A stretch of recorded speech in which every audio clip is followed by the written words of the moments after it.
বারাসাত মধ্যমগ্রাম ও new ব্যারাকপুরের বিস্তীর্ণ এলাকা জুড়ে বেশ কিছুদিন ধরে চলছে চরম জলের কষ্ট। নিত্য প্রয়োজনীয় ব্যবহারের জন্য মিলছে না পর্যাপ্ত পরিমাণ জল, আর সেজন্য চরম বিপত্তিতে বিস্তীর্ণ এলাকার হাজার হাজার মানুষ। আগেও একবার গঙ্গার পাইপলাইনে সমস্যার জেরে বন্ধ হয়ে পড়েছিল জল পরিষেবা। আমাদের এই যে লোহার পাইপটা দেখছেন 5 ফুট ডায়ামিটার, এই পুরো পাইপ লাইনটা ওই জায়গাটায় 14 ফিট নিচে।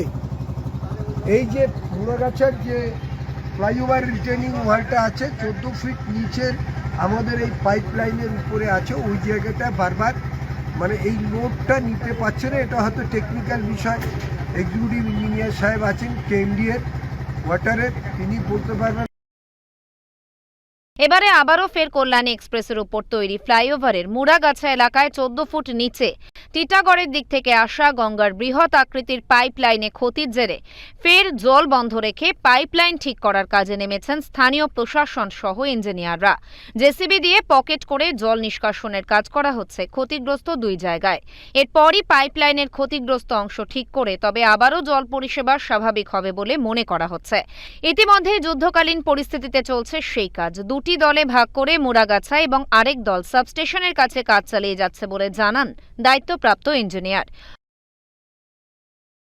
এই মুহূর্তে আমাদের যে মিস্ত্রি কাজ করছে, হেড মিস্ত্রি, দুটো সেটআপে কাজ করছে।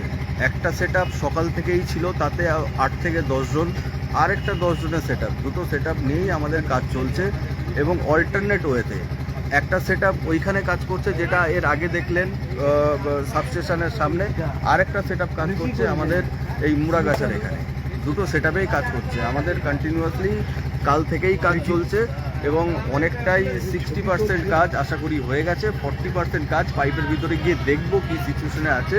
যদি আগের মতনই ক্র্যাক থাকে বা কোনো কিছু ক্র্যাক ডেভেলপ করে, সেটা আমরা রেকটিফাই করে দেবো অ্যাজ আর্লি অ্যাজ পসিবল, এই ডিওয়াটারিং কমপ্লিট হয়ে যাওয়ার পরে। এদিন মধ্যমগ্রাম পৌরসভার পৌরপ্রধান নিমাই ঘোষ স্বয়ং ঘটনাস্থলে গিয়ে পর্যবেক্ষণ করেন গোটা পরিস্থিতি। বারংবার ওই এলাকায় গঙ্গার জলের পাইপলাইন ক্ষতিগ্রস্ত হওয়ার কারণে বিষয়টি নিয়ে ইতিমধ্যেই প্রশ্নচিহ্ন তুলতে শুরু করেছেন নাগরিক সমাজ। খুব শীঘ্রই এই জল পরিষেবা আবারও স্বাভাবিক হবে বলে আশার বাণী শোনানো হয়েছে পুরসভার তরফে। উত্তর 24 পরগনা থেকে রুদ্র নারায়ণ রায়, লোকাল 18 বাংলা।